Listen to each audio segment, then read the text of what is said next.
सभासदों, माननीय अध्यक्ष जी,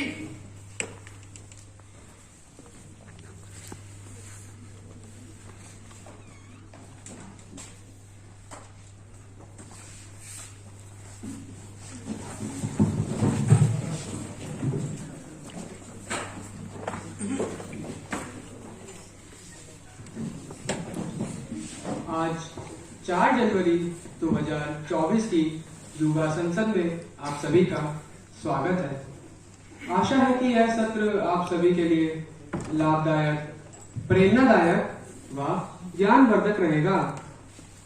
सदस्य शपथ अथवा प्रतिज्ञान करेंगे। महासचिव श्री रुस्तम अहमद जो हरियाणा राज्य के करेंगे तो प्रतिज्ञा। श्रीमान मैं शपथ ग्रहण करूंगा। महोदय आप किस भाषा में शपथ ग्रहण करेंगे? श्रीमान मैं हिंदी भाषा में शपथ ग्रहण करूंगा। का सदस्य निर्वाचित हुआ हूँ।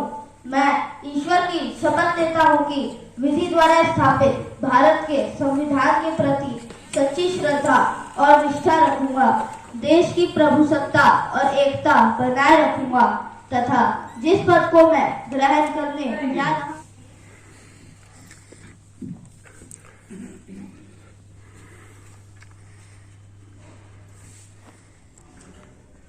I, Lakshmi Gupta, having been elected as a member of Youth Parliament, do swear in the name of God that I will bear true faith and allegiance to the Constitution of India as by the laws established, and I will uphold the sovereignty and integrity of India, and that माननीय सदस्यगण, आज हम 3 महीने के पश्चात मिल रहे हैं। मेरा यह कर्तव्य है कि मैं सदन को बताऊं श्री बिंदेश्वर पाठक जी जो एक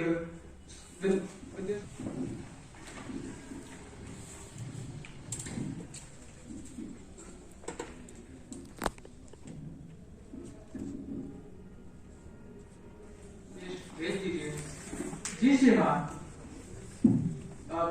नए मंत्रियों का परिचय कराता हूँ। श्रीमान रजत कुमार श्रम मंत्री और दूसरे हैं मोहम्मद अहमद सहकारी विकास मंत्री।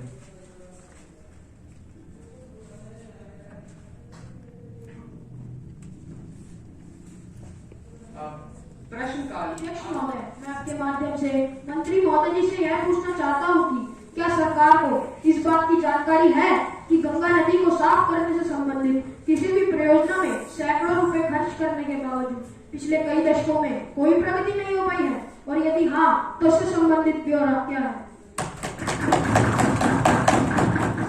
माननीय अध्यक्ष महोदय, मैं आपके माध्यम से प्रश्नकर्ता सदस्य व सदन को यह बताना चाहूंगा कि राज्य सरकारों के प्रयासों को सहयोग देने के लिए भारत सरकार द्वारा 20,000 करोड़ रुपए की कुल परियोजना के साथ गंगा नदी संरक्षण के लिए मई 2015 में नमामि गंगे कार्यक्रम को स्वीकृत किया गया है। नमामि गंगे कार्यक्रम एक व्यापक माननीय अध्यक्ष महोदय, मैं आपके माध्यम से युवा कार्यक्रम और खेल मंत्री जी से यह पूछना चाहता हूँ कि क्या देश में विशेष रूप से विद्यालयों और महाविद्यालयों में खेल को प्रोत्साहन देने हेतु कोई योजना है? यदि हाँ तो उससे संबंधित ब्यौरा क्या है?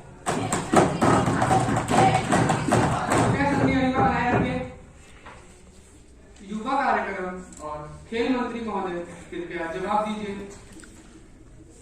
माननीय अध्यक्ष महोदय, मैं आपके माध्यम से ये सदन को यह बताना चाहूंगा कि राज्य एवं संघ राज्य क्षेत्रों में खेलों के संवर्धन सहित देश में खेलों का संवर्धन का प्रमुख उत्तरदायित्व एनएसएफ का होता है। केंद्र सरकार और राज्य सरकार एनएसएफ के प्रयासों की पूर्ति करती है।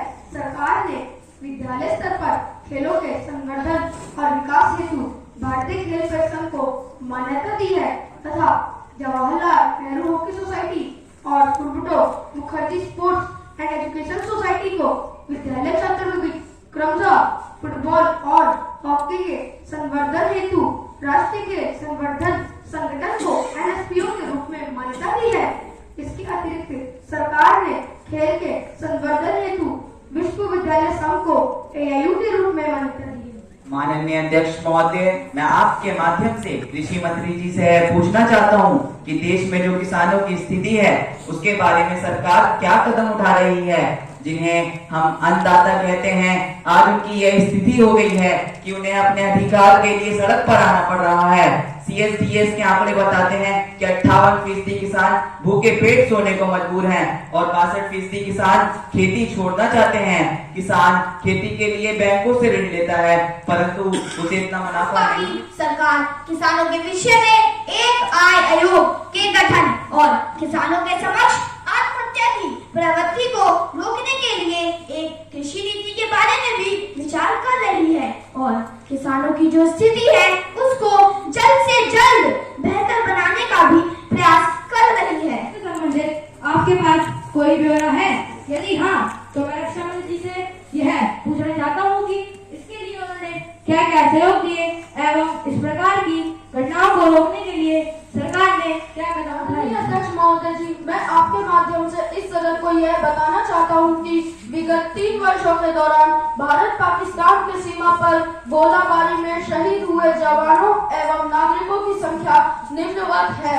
शहीद हुए I would like to ask the Minister of Social Justice and Empowerment that what government is doing for manual care. It is still continued in many parts of India. In 1 year, more than 300 people have been died while clearing manhole manually. So what government is doing in this regard? Honorable Speaker sir, I would like to say that government has identified manual scavengers and rehabilitated 2,502 villages, 67 districts and 3 states. Having made for notifications and manual scavengers are free. नक्सलवाद से प्रभावित हैं। इन 5 राज्यों में से छत्तीसगढ़ व बंगाल की हालत ज्यादा खराब है। इन सभी राज्यों में विशेष सैन्य बल तैनात किए गए हैं और सरकार द्वारा इन राज्यों में ऑपरेशन ग्रीन हंट भी चलाया जा रहा है। साथ ही नक्सलियों से वार्ता करने में मुख्य धारा में लाने का प्रयास भी जारी है। इस माध्यम से गृह मंत्री जी से यह भी पूछना चाहता हूं कि नक्सली हमलों में अब तक के कितने जवान शहीद हुए हैं? मंत्री महोदय, माननीय अध्यक्ष जी, नक्सली हमले में विगत 3 महीने में 150 से ज्यादा जवान शहीद हुए हैं। माननीय चिराग जी, कृपया अपना तीसरा पूरा प्रश्न पूछिए। माननीय अध्यक्ष जी, मैं आपके माध्यम से गृह मंत्री जी से यह भी पूछना चाहता हूं कि नक्सली प्रभावित राज्यों में राज्य सरकार व केंद्र सरकार के बीच 201। माननीय अध्यक्ष महोदय, मैं आपके माध्यम से पेट्रोलियम मंत्री जी से यह पूछना चाहता हूं कि पेट्रोल व डीजल की कीमतों में इतनी बढ़ोतरी क्यों हो रही है? पेट्रोल व डीजल की बढ़ोतरी से फलों, सब्जियों व दालों की कीमतें भी आसमान छू रही है। आम आदमी इसका प्रयोग नहीं कर पा रहे हैं, ऐसा क्यों? तो यह बताना चाहता हूँ कि पेट्रोलियम पदार्थ जैसे CNG, LPG, डीजल, पेट्रोल आदि के दामों में वृद्धि होने का कारण अंतर्राष्ट्रीय बाजार में कच्चे तेल की कीमतों में वृद्धि होना है। यह तर्कसंगत नहीं है कि सरकार केवल तेल की कंपनियों के मुनाफे की ओर ही ध्यान दे। हम आम आदमी के लिए भी कोशिश कर रहे हैं। तेल की बढ़ती कीमतों की वजह से महंगाई बढ़ रही है और इससे RBI के लिए रेट कट करने में मुश्किलें हो रही है। इससे विदेशी मुद्रा की डिमांड बढ़ रही है और सरकार के पास विकास के लिए कम पैसा बच रहा है। अतः हम इस विषय पर और विकल्पों के बारे में विचार करेंगे।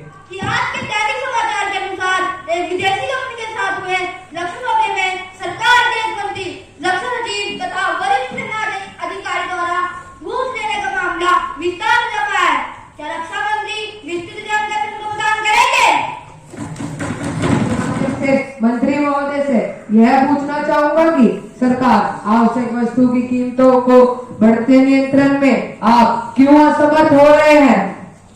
माननीय अध्यक्ष जी, मैं ये भी बताना चाहूंगा कि सरकार आवश्यक वस्तुओं की कीमतों को नियंत्रित करने में असमर्थ नहीं हुई है। वास्तव में अब अधिकांश वस्तुओं की श्रीमान, जन कल्याण समिति की सिफारिश पर टिप्पणी करते वक्त दिल्ली के प्रसिद्ध समाचार पत्र में गंभीर रूप से विशेष अधिकारों का हनन किया गया है। महोदय, मेरी आपसे प्रार्थना है कि मुझे इस मामले को सदन में उठाने दिया जाए। क्या आपने इस बारे में पहले नोटिस दिया है? आप समाचार पत्र की कटिंग के साथ उपयोग नोटिस दे सकते हैं, अन्यथा आप इस प्रकार के प्रश्न सदन में नहीं उठा सकते। जी श्रीमान, मैंने आज सुबह 10 बजे नोटिस भेज दिया है। यह मेरे पास नहीं पहुंचा, इसकी जांच की जाएगी। अन्यथा जब मेरे पास पहुंच जाएगा मैं इस पर विचार करूंगा और फिर निर्णय लूंगा। माननीय अध्यक्ष महोदय, आज विपक्ष जिस महंगाई के मुद्दे को आधार बनाकर सरकार को घेरने की कोशिश कर रहा है, इस संदर्भ में मेरा तथा मेरी सरकार का यह मानना है कि देश की आर्थिक दशा और देश को विकास के पथ पर ले जाने के लिए सरकार का यह कदम उचित है। मान्यवर, आज तेल कंपनियों का घाटा लगातार बढ़कर 23,000 करोड़ तक हो गया है। यह सरकार की मजबूरी है कि इन तेल कंपनियों के घाटे को कम करने का प्रयास भी सरकार द्वारा ही किया जाए। इसीलिए सरकार ने तेल की कीमतों को खुले बाजार के आधार पर निर्धारित करने का फैसला किया है। इस डीकंट्रोलिंग से प्राइवेट कंपनियों तथा सरकारी तेल कंपनियों के बीच आपसी प्रतिस्पर्धा का फायदा भविष्य में आम जनता को ही होने वाला है। मान्यवर, यह हमारे देश का सौभाग्य कही है कि हम एक तरफ उन्नति के पथ पर लगातार आगे बढ़ते जा रहे हैं, वहीं दूसरी तरफ हमारी तेल की खपत भी बढ़ती जा रही है। आंकड़े इस बात के गवाह हैं। 1947 में जहां हम अपनी खपत का 66% तक आयात करते थे, वहीं आज यह बढ़कर 80% तक जा पहुंचा, जबकि हमारे अपने संसाधनों से भी तेल का उत्पादन बढ़ा है। मान्यवर, विगत सरकारों के द्वारा महंगाई को रोकने के लिए तथा तेल की कीमतों को स्थिर रखने के लिए जन लुभावनी नीति का पालन किया है। वह पेट्रोल पदार्थों का ख्याल में रखकर सरकारी संरक्षण दिया है, परंतु इसका असर उल्टा ही हुआ। एक तरफ तेल कंपनियों का घाटा बढ़ा, वहीं दूसरी तरफ इसका फायदा उच्च वर्ग ने उठाया जो पहले से ही समृद्ध है। देखते हैं उससे ज्यादा भी अच्छा मुझे लग रहा है ये, तो सब अपने लिए एक बार क्लैपिंग करें कि सबसे अच्छा काम किया। तो उनपे जो घायल व्यक्ति होते हैं, यात्री हुए, उनके लिए कितना कितना योगदान हमारी सरकार कर रही है, उनको मुआवजे के रूप में कितनी राशि दे रही है, उसका भी जिक्र बड़े अच्छे तरीके से किया। इसके लिए भी क्लैपिंग होना चाहिए। जानकारी दी कि किस तरह से हम खेलों के विकास के लिए आगे बढ़ रहे हैं। तो एक बार ये बच्चे भी जिन्होंने अच्छा काम किया है, इनके लिए क्लैपिंग होना चाहिए।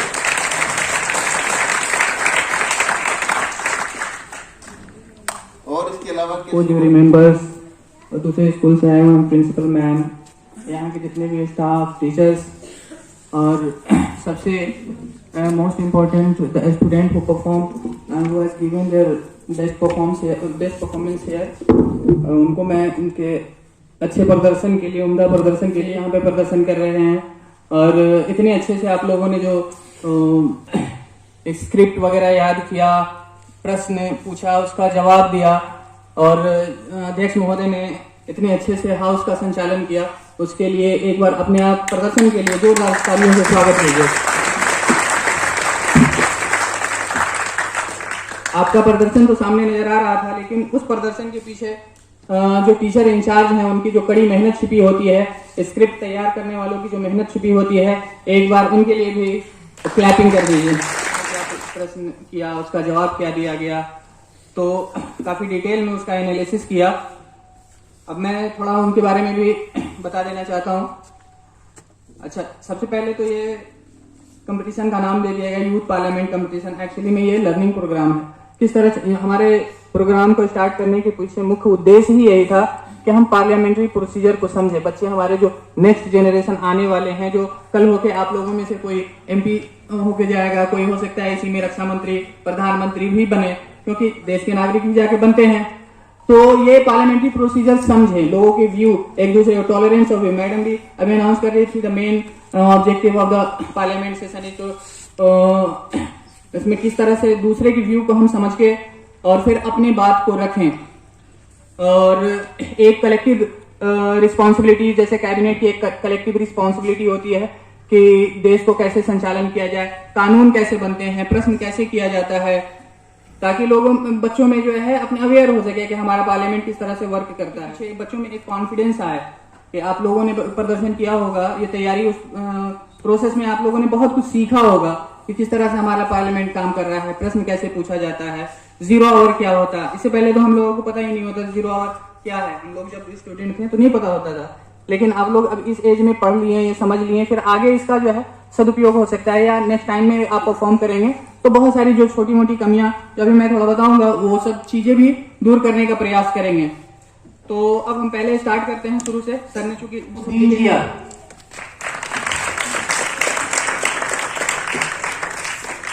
Second third prize goes to सामाजिक एवं सशक्तिकरण मंत्री Aarav.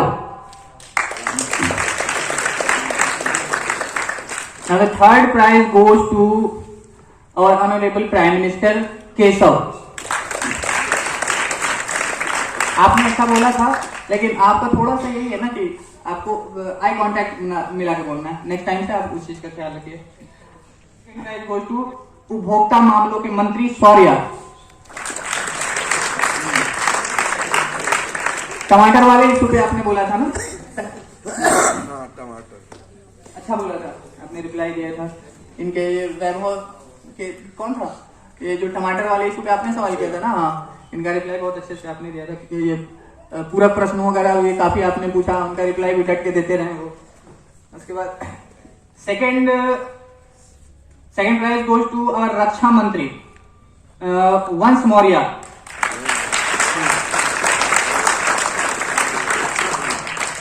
Time for the first prize, and the first prize goes to महिला और बाल विकास मंत्री कौनेन। बहुत बढ़िया बोला था, छोटा बच्चा हो तो बहुत बढ़िया से आपने रिप्लाई दिया था।